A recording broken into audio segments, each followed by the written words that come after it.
বন্ধুরা, জ্ঞানজ্যোতি কোচিং সেন্টারের পক্ষ থেকে তোমাদের সকলকে জানাই আরও একবার স্বাগত। আজকের ক্লাসে আলোচনার বিষয় হচ্ছে এলাহাবাদ প্রশস্তি সম্পর্কে। অর্থাৎ এই যে এলাহাবাদ প্রশস্তি রয়েছে, এই এলাহাবাদ প্রশস্তির রচয়িতাকে, এটার ঐতিহাসিক গুরুত্ব কী রয়েছে, এই সম্পূর্ণ বিষয় নিয়ে আজকের ক্লাসের মাধ্যমে তোমাদের সঙ্গে আলোচনা করব। ঠিক আছে? আচ্ছা, আলোচনার বিষয় শুরু করার আগে তোমাদেরকে একটা ছোট্ট ইনফরমেশন দিয়ে রাখি। দেখো, তোমরা যারা যারা ভাবছো আমাদের সঙ্গে এই সেমিস্টারে অনলাইনে যুক্ত হবে, তারা কর্নারে দুটো নম্বর দেখতে পাচ্ছ, 7076398606 এবং 6295916282। এই নম্বর দুটি হলো আমাদের জ্ঞানজ্যোতি কোচিং সেন্টারের অফিসিয়াল হেল্পলাইন নাম্বার। তোমরা যারা যারা ভাবছো আমাদের সঙ্গে অনলাইনে যুক্ত হবে, নাম্বার দুটির মধ্যে কিন্তু যে কোনো একটি নাম্বারে যোগাযোগ করে আমাদের সঙ্গে যুক্ত হয়ে যেতে পারো। ঠিক আছে? এবারে তোমাদের সেমিস্টারের কোর্স ফি সম্পর্কে একটু বলে রাখি। দেখো, মেজরের কোর্স ফি রয়েছে 1199 এবং মাইনরের যে কোর্স ফিটা রয়েছে সেটা রয়েছে 699। ঠিক আছে? এবং আমাদের সঙ্গে যোগাযোগ করলে তোমরা যে সমস্ত সুযোগ সুবিধাগুলি পেয়ে যাচ্ছ, তোমরা লাইভ ক্লাসেস পেয়ে যাচ্ছ, recorded classes, high quality notes এবং 100% কমন সাজেশন, এই সমস্ত সুযোগ সুবিধাগুলি কিন্তু আমাদের সঙ্গে যুক্ত হলে পেয়ে যাচ্ছ। ঠিক আছে? আচ্ছা, এই ছিল ইনফরমেশনের বিষয়। এবার আলোচনার বিষয় শুরু করছি। দেখো, আলোচনা করব হচ্ছে এলাহাবাদ প্রশস্তি সম্পর্কে। অর্থাৎ এলাহাবাদ প্রশস্তির রচয়িতাকে, এই প্রশস্তির ঐতিহাসিক গুরুত্ব কী রয়েছে, এই প্রশস্তি থেকে আমরা কি জানতে পারি, এই সমস্ত বিষয় নিয়ে মূলত আলোচনা করব।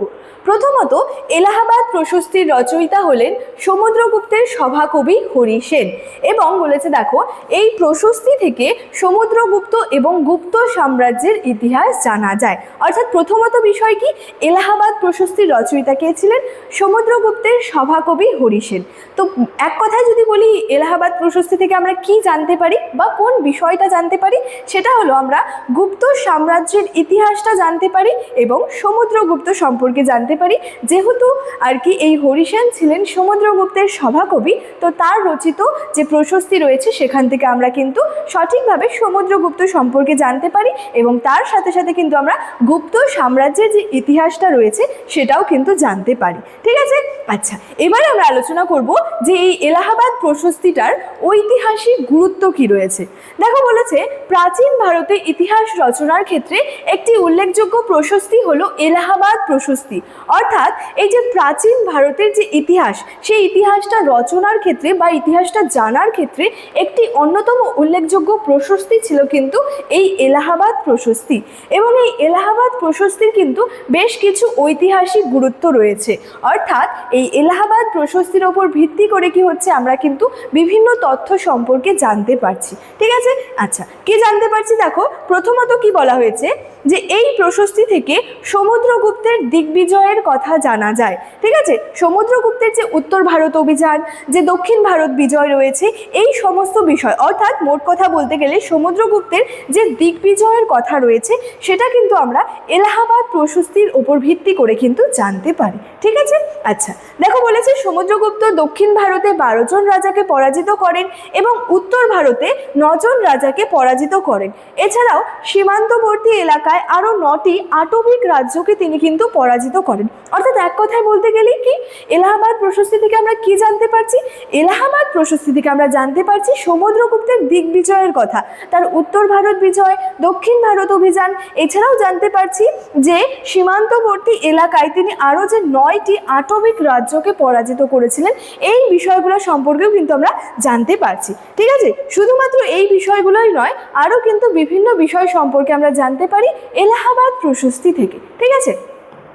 কি বলেছে দেখো, যে দ্বিতীয়ত বলেছে এই প্রশস্তি থেকে গুপ্ত যুগের তৎকালীন ভারতের রাজনৈতিক পরিস্থিতি সম্পর্কেও কিন্তু বিশদভাবে জানা যায়। অর্থাৎ এলাহাবাদ প্রশস্তি যেটা রয়েছে সেখান থেকে কি হচ্ছে, আমরা গুপ্ত যুগের তৎকালীন, অর্থাৎ সে সময় ভারতের যে রাজনৈতিক যে পরিস্থিতি বা রাজনৈতিক যে অবস্থাটা রয়েছে, ঠিক আছে, সেই বিষয়টা সম্পর্কেও কিন্তু আমরা জানতে পারছি। ঠিক আছে? তৃতীয়ত কি বলেছে দেখো, যে এই প্রশস্তি থেকে ভারতের বাইরে সমুদ্রগুপ্তের কৃতিত্বের কথা জানা যায়। অর্থাৎ এলাহাবাদ প্রশস্তি থেকেই, এলাহাবাদ প্রশস্তির মাধ্যমে আমরা কি হচ্ছে, সমুদ্রগুপ্তের ভারতের মধ্যে যে কৃতিত্বগুলি রয়েছে সেটা তো জানা যাচ্ছে ঠিকই, তার সাথে সাথে ভারতের বাইরে সমুদ্রগুপ্তের যে কৃতিত্বগুলি রয়েছে সেটা সম্পর্কেও কিন্তু আমরা জানতে পারছি। বিশেষত কি বলছে দেখো, সিংহল, মালয়, কম্বোডিয়া, লাওস, প্রভৃতি দেশের রাজারা তার বশ্যতা স্বীকার যে করে নিয়েছিলেন, এই বিষয়টা সম্পর্কে কিন্তু আমরা বিশদভাবে বা বিস্তারিতভাবে কিন্তু জানতে পারছি। আচ্ছা, চতুর্থত কি বলেছে দেখো, এই প্রশস্তি থেকে হরি সেনের কবি প্রতিভা, সাহিত্য গুণ এবং সংস্কৃত ভাষার প্রতি তার যে একটা উৎকর্ষতা রয়েছে সেটা সম্পর্কেও কিন্তু জানা যায়। তাহলে এতক্ষণ মূলত আমরা তিনটা গুরুত্ব পর্যন্ত কি জানলাম, গুপ্ত সাম্রাজ্য এবং সমুদ্রগুপ্ত সম্পর্কে জানলাম এলাহাবাদ প্রশস্তির মাধ্যমে। ঠিক আছে, চতুর্থ নম্বর গুরুত্বটা আমরা কি দেখতে পাচ্ছি, যে এলাহাবাদ প্রশস্তি থেকে আমরা কি শুধুমাত্র সমুদ্রগুপ্ত সম্পর্কে বা শুধুমাত্র গুপ্ত সাম্রাজ্যের ইতিহাসটা নয়, আমরা কিন্তু হরিসেন সম্পর্কেও জানতে পারছি। কি কি জানতে পারছি, হরিসেনের যে কবি প্রতিভাটা রয়েছে, হরিসেনের যে সাহিত্য গুণ রয়েছে, তার যে সংস্কৃত ভাষায় তার একটা যে উৎকর্ষতা, এই সমস্ত বিষয়গুলোও কিন্তু জানতে পারছি। সুতরাং প্রাচীন ভারতের ইতিহাসের উপাদান হিসেবে কিন্তু এই এলাহাবাদ প্রশস্তিটা কিন্তু যথেষ্ট গুরুত্বপূর্ণ। ঠিক আছে, এবং এই এলাহাবাদ প্রশস্তির মাধ্যমে আমরা বিভিন্ন তথ্য সম্পর্কে জানতে পারি, যেমন গুপ্ত সাম্রাজ্যের ইতিহাস এবং বিশেষত সমুদ্রগুপ্তের আমলের যে ইতিহাসটা রয়েছে সেটা। ঠিক আছে, আচ্ছা, তো এলাহাবাদ প্রশস্তি সম্পর্কে আজকের ক্লাসের আমার আলোচনা এতটাই ছিল। ইনফরমেশন ভিডিও শুরুতেই আলোচনা করে রেখেছিলাম। চলো আজকের ক্লাস এতটাই, দেখা হচ্ছে পরবর্তী ক্লাসে। Thank you so much, thanks for watching.